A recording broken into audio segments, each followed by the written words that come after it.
জীবিত ব্যক্তিকে মৃত দেখিয়ে জমি আত্মসাৎ করার অভিযোগের তীর দুই ভাই সহ প্রভাবশালী ভাতৃবধূর বিরুদ্ধে। কমলাসাগর বিধানসভার অন্তর্গত এই ঘটনায় দীনদয়াল পঞ্চায়েত এলাকায় তীব্র চাঞ্চল্যের সৃষ্টি হয়েছে। বড় ভাই, ছোট ভাই, ভাইয়ের ভাই, এই সম্পর্কগুলি কি একাংশে আজকাল লোভের বশে পড়ে ভরসাস্থল হারাতে বসেছে? সম্পত্তি কি শেষ কথা? আর এই সম্পত্তির জন্য কি জীবিত ভাইকে মৃত দেখিয়ে সম্পত্তি হাতিয়ে নিতে হবে? এমনই এক চাঞ্চল্যকর অভিযোগ কমলাসাগর বিধানসভার অন্তর্গত দীনদয়াল পঞ্চায়েত এলাকা থেকে উঠে এলো। একদাশঙ্কর চক্রবর্তী কমলাসাগর বিধানসভায় এই দীনদয়াল পঞ্চায়েত এলাকারই বাসিন্দা ছিলেন। কর্মসূত্রে তিনি বর্তমানে এনজিপি অর্থাৎ পশ্চিম বাংলার নিউ জলপাইগুড়িতে স্থায়ীভাবে বসবাস করেছেন।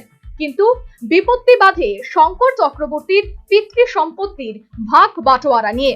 ঘটনাচক্রে তিনি জানতে পারেন দীনদয়াল পঞ্চায়েত এলাকায় তার অনুপস্থিতির সুযোগ নিয়ে শঙ্কর চক্রবর্তীর নামে তার ছোট দুই ভাই ডেথ সার্টিফিকেট বের করে তাদের পিতৃ সম্পত্তি হাতিয়ে নেয় বলে অভিযোগ। আমার নাম শঙ্কর চক্রবর্তী, বাবার নাম স্বর্গীয় ক্ষীরবন্ধু চক্রবর্তী।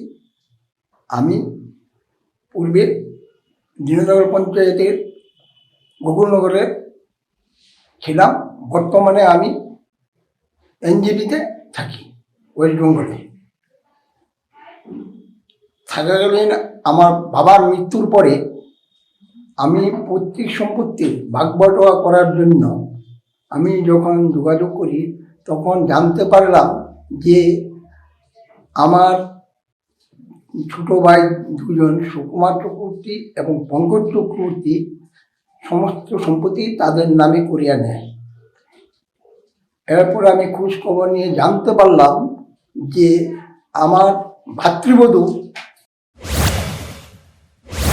এখানে শেষ নয়, শঙ্কর চক্রবর্তীর আরো অভিযোগ তাকে প্রতারিত করার ক্ষেত্রে তার ছোট দুই ভাইয়ের সাথে হাত মিলিয়েছে তার ভাতৃবধূ রীনা চক্রবর্তী, যিনি আবার বিজেপি কমলাসাগর মণ্ডলের সম্পাদিকা। সে সাথে অভিযোগ বর্তমানে ভাসুর শঙ্কর চক্রবর্তীকে নানাভাবে হুমকি দেওয়া হচ্ছে। ভোটের উপর শাসক দলের এই প্রভাবশালী নেত্রী অনেকের নাম দিয়ে প্রভাব খাটানোর চেষ্টা করছেন।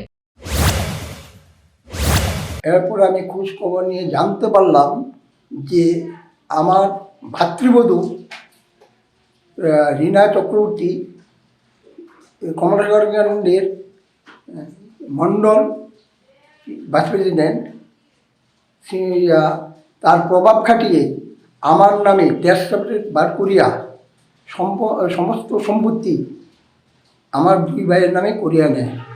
আমি যখন জমির দাবি দাওয়া করতে আসি তখন আমাকে পানে মারার হুমকি দেয় এবং সিএম সাহেবের এবং মধুপুর থানার ওসির নাম করিয়া আমাকে হুমকি দিতে থাকে। তাই আমি মাননীয় মুখ্যমন্ত্রীর কাছে আবেদন করতেছি যাতে আমি আমার পৈতৃক সম্পত্তির সমান বন্টন পাই, তার ব্যবস্থা করিয়া বাধিত করেন। তবে এই বিষয়ে বিজেপি কমলাসাগর মণ্ডলের সম্পাদিকা রীনা চক্রবর্তীর স্পষ্ট বক্তব্য, শঙ্কর চক্রবর্তী অহেতুক অভিযোগ করেছেন। তাছাড়া ডেথ সার্টিফিকেটের বিষয়ে রীতিমতো চ্যালেঞ্জ করেছেন রীনা দেবী।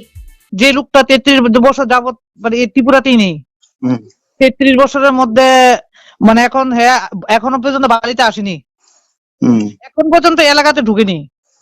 আচ্ছা, তার সম্পর্কে আমি কি বলবো? বাইরে থেকে যদি মানুষকে দিয়ে বহুত কিছু করতে চায় করুক না, তাতে তো আমার কোনো অসুবিধা নেই।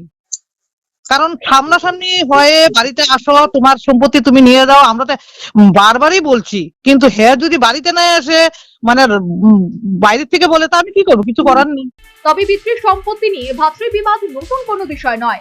আবার অনেক ক্ষেত্রে আলাপ আলোচনার মাধ্যমে সংশ্লিষ্ট সমস্যার সমাধান সম্ভব। তবে শঙ্কর চক্রবর্তী তার ডেথ সার্টিফিকেট বের করে তার ছোট দুই ভাই পিতৃ সম্পত্তি হাতিয়ে নিয়েছে বলে যে অভিযোগ করেছেন আর রীতিমতো উদ্বেগের। অপরদিকে যাকে প্রভাবশালী তকমা দিয়ে অভিযুক্ত করেছেন শ্বশুর শঙ্কর চক্রবর্তী, সেই রীনা চক্রবর্তীর বক্তব্য আলাপ আলোচনার মাধ্যমেই এই সমস্যার সমাধান সম্ভব।